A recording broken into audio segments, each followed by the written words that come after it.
All right, friends, so tonight was the Steelers' Saturday Night Lights practice down at Latrobe, and honestly, it kicked off in a way that felt way too familiar. First play of team period, and it's basically a repeat of how camp opened up last year, except this time it's Aaron Rodgers on the wrong end of it. There was also a moment later in practice that had me a little worried watching it happen, and a few other things going on that I want to get into as well. But it wasn't all rough news, not even close. A couple guys really stepped up tonight and gave me a lot to like. Hello, Steelers fans. If you're new to the channel, go ahead and hit that subscribe button. So let me get into it because there's a lot to unpack from tonight. Starting with the injury side of things, because that's honestly been the story of camp the last couple days. Jaquan Brisker apparently left practice early yesterday, and yesterday was actually a closed practice to the media since it was raining for a good chunk of the day and they decided to move things around. Well, Brisker didn't practice again tonight either, so it's looking like he's dealing with something here, and I mean, that's not great timing at all, because when you stack that up with Jalen Ramsey and Joey Porter Jr. both banged up too, plus Brandin Echols also out, that's basically the entire starting secondary either hurt or limited right now. That's 4 guys, 4. So obviously that opens the door for some younger players and healthier bodies to soak up first-team reps back there, which honestly isn't the worst thing in the world this time of year, but you'd still rather have your guys healthy and ready to roll into these preseason games instead of piecing things together on the fly. And it wasn't just the secondary either. Michael Pittman Jr. had to leave practice early tonight and he did not return, so he was banged up in some way. We don't have a real word yet on what it actually is or what body part, so I'm not going to sit here and speculate on that, but I will say this is a guy the Steelers clearly invested a lot into this offseason, so any kind of absence with him is going to get people's attention real quick.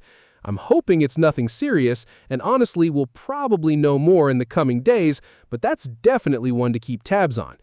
Now here's the thing though, when you've got that many bodies down in the secondary, it does open up opportunity, and one guy who really made the most of his tonight was Donielko Slaughter.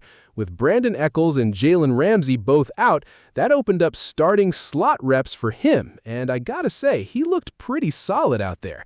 He's actually been having himself a nice little camp so far, and tonight was just more of the same. If these injuries keep piling up the way they are, I think Donielko Slaughter is a name you're going to keep hearing more and more, especially once these preseason games start rolling. Now let's get into the moment I mentioned earlier because it really did set the tone early.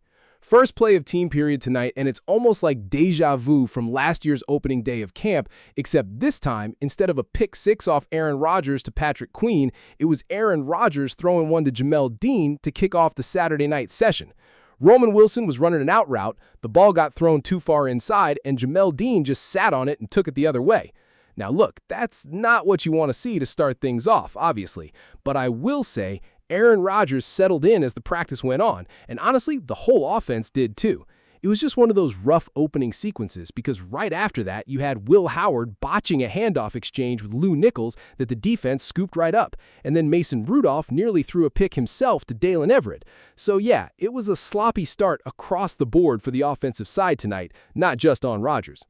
But here's where it gets good, because once they got through those individual periods and reconvened for team drills, the offense completely flipped the switch, and it was really the younger quarterbacks who stood out the most for me.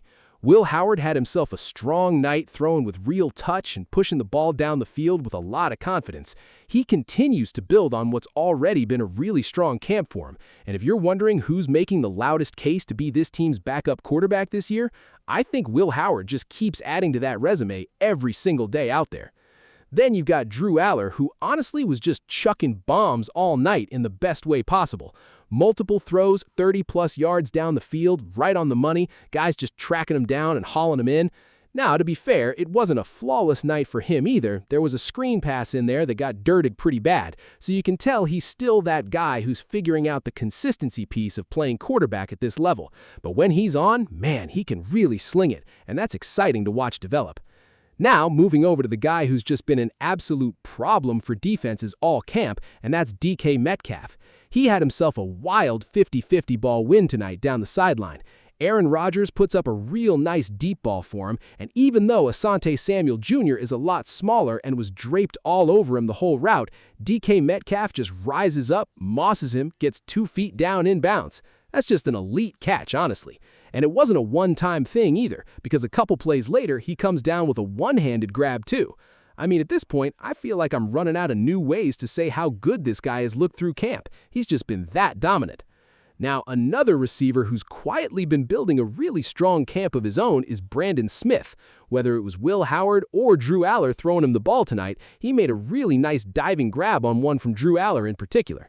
He's been one of the more productive guys through camp overall, and honestly, I think he's pretty much locked in as a practice squad piece this year, but if he keeps stacking performances like this, you have to start wondering if this coaching staff has to at least think about a roster spot for him, especially with that Michael Pittman Jr. situation being a little uncertain right now. Shifting over to the trenches because there was a lot to like from the offensive line tonight too. Troy Fautanu and Mason McCormick both had another strong showing in the one-on-one pass block period. Troy Fautanu continues to look really comfortable at right tackle, and honestly, after the way he played whenever he got his shot last season, I don't really know what more people need to see from this guy to feel good about him heading into the year. And Mason McCormick, who's back on the left side where he actually played in college, that transition has looked really smooth for him too. Add in Zach Frazier holding it down at center and the left side of the offensive line playing well too, and that left side of the offensive line is genuinely shaping up to be one of the stronger units on this team this year.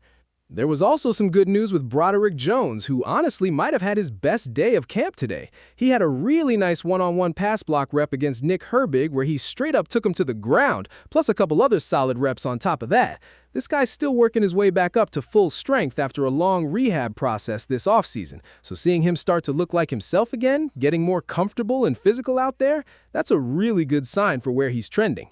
On the defensive line side, Keanu Benton was flying around and causing problems tonight. He's dealing with something with his hand or wrist, kind of playing through it with a semi-clubbed hand situation, but even with that, he's still got some really good wins in one-on-ones. That says a lot about where his mindset is right now.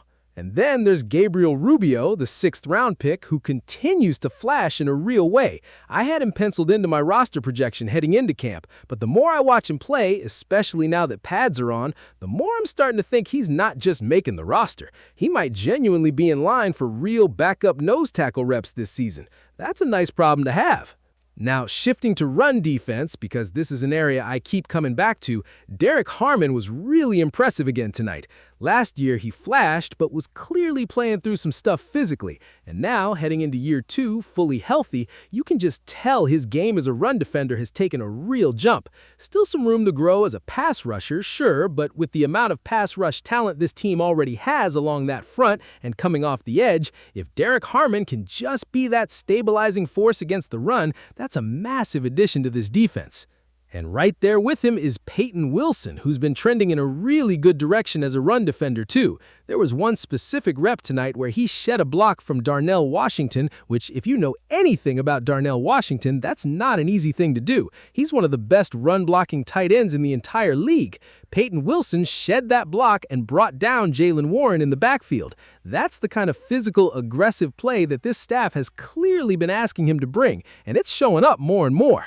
So when you zoom out and look at the whole practice as one piece, I really do think the offense won the day tonight. It was a shaky start for sure. The defense actually took all 3 situational drills early on, but once things opened back up in team periods, it was shot after shot down the field, completion after completion, and a lot of that falls on how banged up that secondary is right now, sure, but still, that's a nice bounce back to see from this group after that sloppy opening sequence.